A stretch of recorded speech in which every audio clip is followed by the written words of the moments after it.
So I think 2025 was the year of people revealing who their true friends were, right?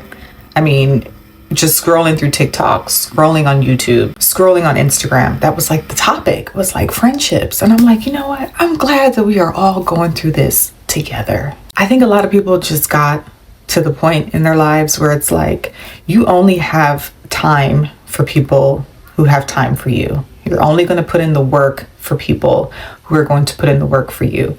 But there are certain things I noticed about friendships in general, especially now that I'm in my 40s and I've had friends for over 30 years. And I'm just going to tell you guys, if you didn't get the memo in 2025, it's time to get the memo in 2026. And these are some things that you need to look out for in your friendships and some people you need to avoid. And one, we're going to start with the victim. This person is always the victim in every situation. You talk to them and it's like, oh my God, girl, I got to tell you about what happened. And, you know, they did this and this and that. And, you know, it's not my fault. It's not my fault. And you try to reason with them and you try to say, you know what, maybe you should take accountability. Well, in this situation, it was your fault.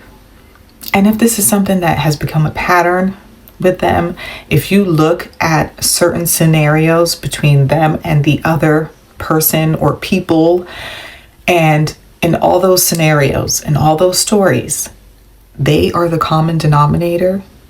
It's them versus A, them versus B, them versus C, them versus F. And they're the common denominator in all of these scenarios. At some point, that friend of yours needs to take a look at themselves and say, you know what? I need to be accountable here and figure out what is going on. But that's where you also need to reevaluate that friendship. Maybe you need to create some boundaries. Maybe you need to have another discussion with them.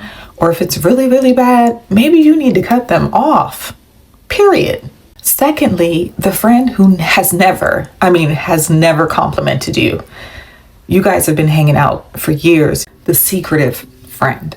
Okay, they've been secretive from day one. You don't really know much about them. Like, they give you what they want to give you. And I get it. There's nothing wrong with being private, because I'm private. Like, I don't tell my friends everything about my life because I'm married. I have kids. Like, there's certain things you're just not going to know anymore, right? So I'm not talking about that. But I'm talking about just very apparent things you should talk about with your friends, especially if these are your best friends. And if that relationship has shifted and if there's some changes, then discuss it. You know what I'm saying? But for example, there's probably maybe 4 of my friends who have my husband's number, who can call my husband and be like, what's going on with Aisha? I haven't talked to her. Is everything okay with her? Or I know that Aisha recently had surgery. How is she doing? Or they may call for certain tools or help with some of their projects, whatever. And as I'm looking, first of all, I'm not the type of friend who's like, you can't call my man. We all kind of hang together. We all have a circle of friends and they all know him. They all love him. He's a lovable person. But then I look at their husbands. I look at some of their husbands, right? And I'm like, if you died, girl, I would probably have to read it in the paper or something. Unless one of your relatives reached out to me, or because certain friends of mine, they might have one parent, or they might have none, or a friend of mine, she has a stepdad and her mother, but then her dad lives somewhere else, and it's a whole bunch of stuff. And I only have maybe her dad's number, but I don't have her stepdad's number. And if anything happened to her, and I'm talking about, these are my really close friends, right? So once she got married, I told her, I said, you need to give your husband my number, because if anything happens to you, if he needs anything, he needs to call me. Okay. And I need his number. I ain't gonna call your husband and ask him to come change my light bulb. We ain't got that type of relationship. I love him, but at the end of the day, it ain't like that. And I'm not the type of none of us in my group are the type that are psycho and jealous. You know what I'm saying?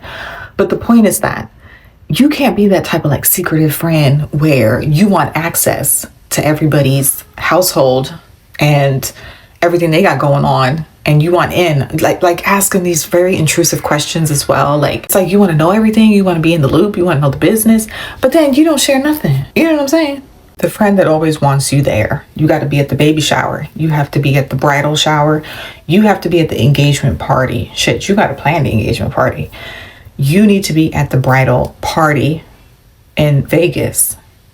You need to be at the second baby's baby shower. It's like you constantly have to be there for them and be at these events. And there's nothing wrong with that. As long as you can afford it and you have set boundaries and you're clear about what you can afford. Because sometimes I haven't been able to go to things, or I haven't been able to, I'm gonna take that back. I'm lying. I went to every single one of my friends' baby showers, engagement parties, weddings. I think I was a bridesmaid in everybody's wedding. Like, I'm going, if I can make it happen, I'm going to be there, right? But you have to reciprocate the same. It's about priorities. Like, you made it clear that I'm not a priority in your life, and that's fine. That's completely fine. But please do not expect me to go above and beyond anymore for you. I'm just not doing it. And I realized I have gone above and beyond for my friends. I have poured into my friendships. And don't get me wrong, I have some really, really, really good friends who have poured into me as well. Because everything is not about materialistic and, you know, being there for certain events and stuff. It's about just being there and being a good friend, right? So please do not get this twisted. But I'm just making generalized statements and this video for people who are going through these types of things, because I have gone through it. Okay. Then this leads me to the next friend who doesn't show up to shit. Like, you guys book brunch events. Oh yeah, I couldn't go. I got a headache. You booked a party. Yeah, I'm going to be there. They're not there. You are at the baby blessing for your child. They're not there. They said they were going to be there. And it's a pattern, and it's been going on for 30 years. This is a friend who has constantly told you they're going to be there. Hey, let's make dinner reservations for next Saturday. And they text you on Saturday while you're at the table. Oh my God, girl, I'm so sorry. I can't make it.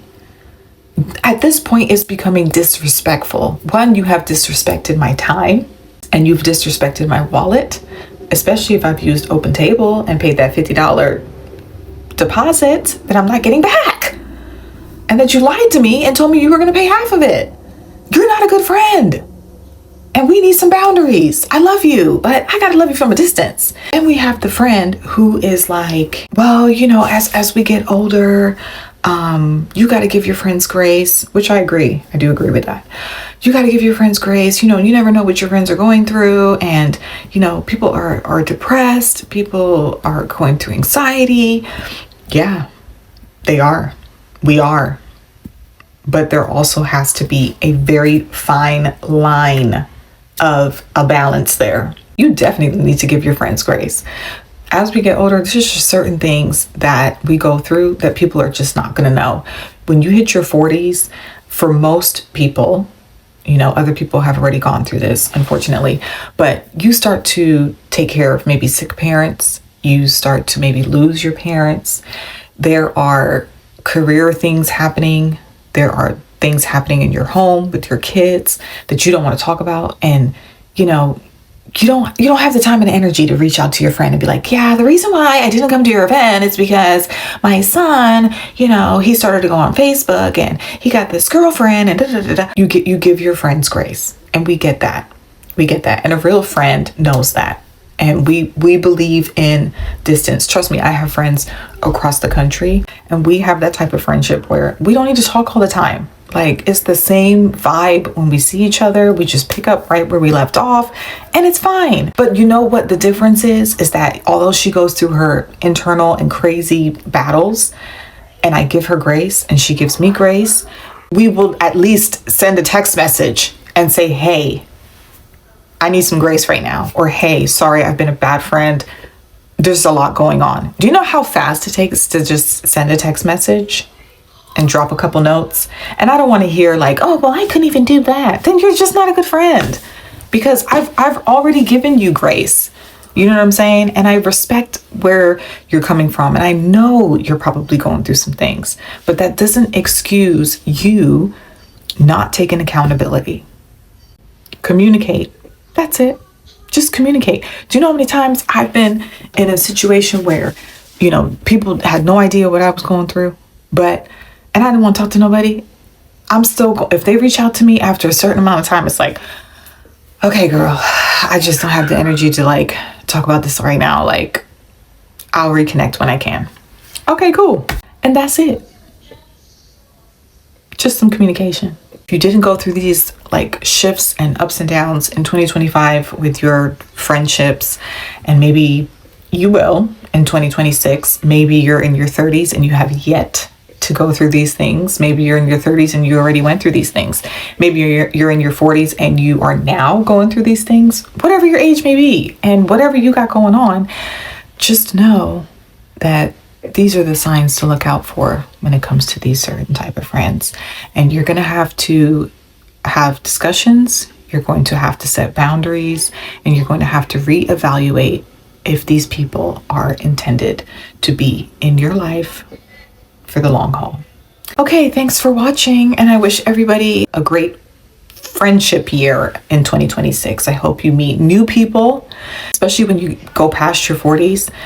It's great meeting new people and making new friends. It really is. Like, you know, maybe you're at the point in your life where you get married and you have kids and you move into a new house, you have a new neighborhood, but what that brings is new neighbors who become friends.